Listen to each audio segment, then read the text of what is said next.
Hi, my name is Serena, and this is my math identity poster.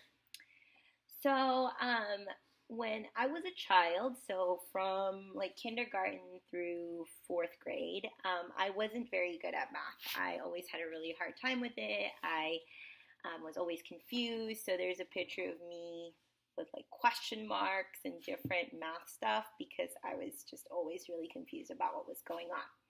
Because of that, my mom decided to enroll me in something called Aloha, which is Advanced Learning of Higher Arithmetic. And they helped with like adding, subtracting, multiplying, figuring out mental math so that calculations weren't as hard. So we would do things like with our fingers to figure out how to add. We would use abacuses, I don't know how to plural that, to calculate stuff. And it helped me have a better understanding of arithmetic. And it made math more fun.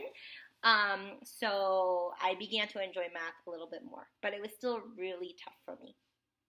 Then in fifth grade, I moved to the United States of America. I was in the Philippines growing up. I forgot to mention that. But I moved to America, and I had a pretty solid understanding of math. I worked really hard.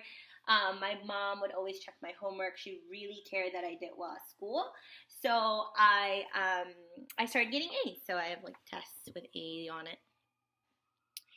And then I progressed through sixth grade and seventh grade. And for the most part, my math learning was really, kind of typical. You sit in classrooms, your teacher lectures, you do worksheet. And it's really, really boring and not that fun. But while I was in middle school, my school did have a math team that was led by someone named Mrs. Ringgold, and she was so amazing. She loved math. She thought math was super fun, and she did all sorts of lessons and activities with us to prepare us for math and for math competitions that we would be in. And although I was never the best at those competitions, it was always super fun going and meeting other kids from other schools and doing something that was like more challenging and not just in the classroom. You're just learning like the same old thing every day. Then in eighth grade, I had a super cool teacher named Mr. Griswold.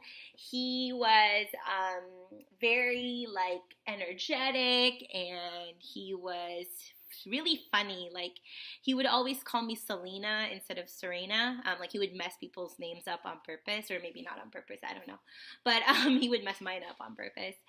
And he just made math really entertaining, not so much because he taught fun math lessons, but because he was entertaining and he let his personality kind of show in the classroom.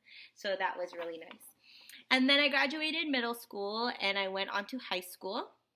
And the really nice thing about my high school was we had a partnership with a community college across the street. And so I could take classes at the community college for free. That was really awesome. And so I was able to take Algebra 2. So I started high school in geometry with Mr. Bradley. And at the same time, I was taking Algebra 2 online with the College of the Redwoods, the community college. And that was really hard. It was so much homework. That was the first time that I had a teacher, the one at community college. I had a teacher who really cared about like the details of what I did. So if I graphed something, I would have to label everything. I would have to label my scale. Like I would say that teacher played a huge part in what like in me being more conscientious, because like I used to just write whatever, and if it made sense, that was it. But he was really interested in like being careful and being detailed. Mr. Bradley was my geometry teacher. That was like the first class that introduced me to the concept of proofs. So proving what you're learning is actually true and actually makes sense. And that was really nice to actually start learning like, well, why is this true? Is this true? I don't know. Then in 10th and 11th grade, I had Mrs. Ringgold, let me talk about Mr. Hull first. In 10th grade, I took pre-calculus with Mr. Hull, and I went on to take AP Calculus AB with him as well. And he was amazing. He knew the content really well. He was funny, he was engaging, he cared about his students. Um, he he was always willing to answer questions about, whatever. He was very patient in case I ever got confused with anything. So, again, I'm still having really traditional classes at this point, like lectures, note taking, worksheets. So that wasn't as great, but because Mr. Hull really cared about his subject and really cared about his students, I was very interested in coming to his class and learning. And that's when I started, wondering, well, maybe math is my thing. I had never thought this before. I was going to be a drama teacher. But because of calculus with Mr. Hall, I started thinking, well, maybe I can do calculus. Maybe I can be a math person. Throughout high school, I still kept doing math team with Mrs. Ringgold. And my senior year, I took AP Calculus BC with Mrs. Ringgold. So there wasn't a real AP Calculus BC class in my school. We had to learn it by ourselves. But fortunately, Mrs. Ringgold was willing to help out all the students who were interested in taking AP Calculus BC. So she would actually come in and teach the content with us and give us worksheets and homework. And I was able to do really well on the AP test that May. Then I graduated and went on to UCLA, and I decided I was going to be a math teacher. So I went to UCLA as a math major, and I, again, was back at that place.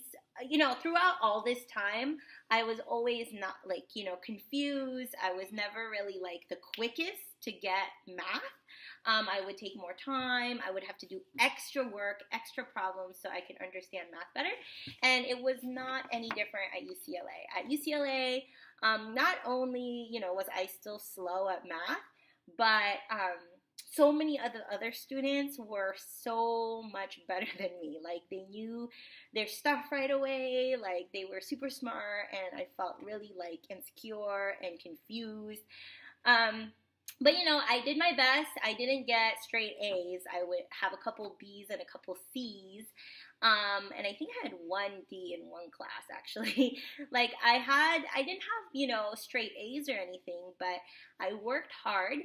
And in college was when we did upper division mathematics, where we would actually try to prove theorems. So that was the majority of the college math I learned was, well, what are these mathematical theorems that, we operate under? So, for example, why is it that,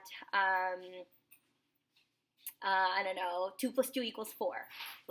Why is that, In college, we answered more complicated questions than that, but essentially that was what we did in college, was answer all these why questions, why is this true? And then you would try to prove it. So that's actually the central facet of mathematics.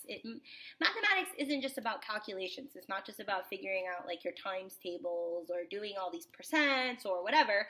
They're actually figuring out, well, why is this true? How do you know?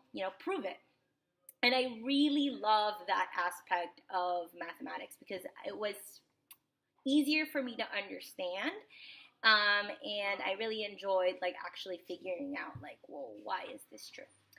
So after 4 years at UCLA, I graduated barely with my Bachelor's of Science in Mathematics.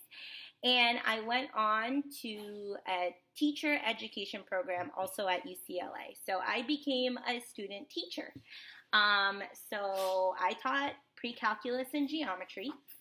And I had an amazing mentor named Miss Hasurgian who taught me so many things about what it is to be a math teacher. She was about, group work, collaboration. She was about really understanding the concepts, doing fun activities, questioning each other, questioning ourselves.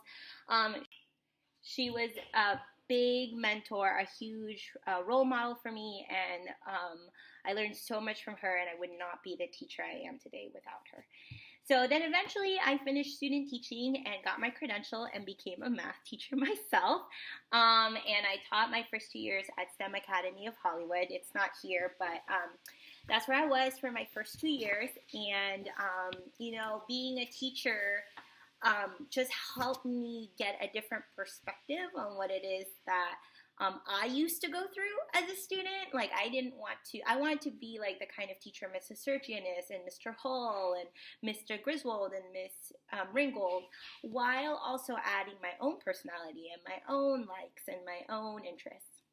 So, because I have to teach these concepts, I also began to learn a little more about the subjects I'm teaching. So I taught geometry and AP calculus, and I thought I knew those things, right? Because I aced them in high school. I did well in those classes. But when I started teaching them, I was like, oh, shoot, I don't actually know this very well. Not enough to teach it. So it was a good way for me to actually learn the mathematics that my students were learning.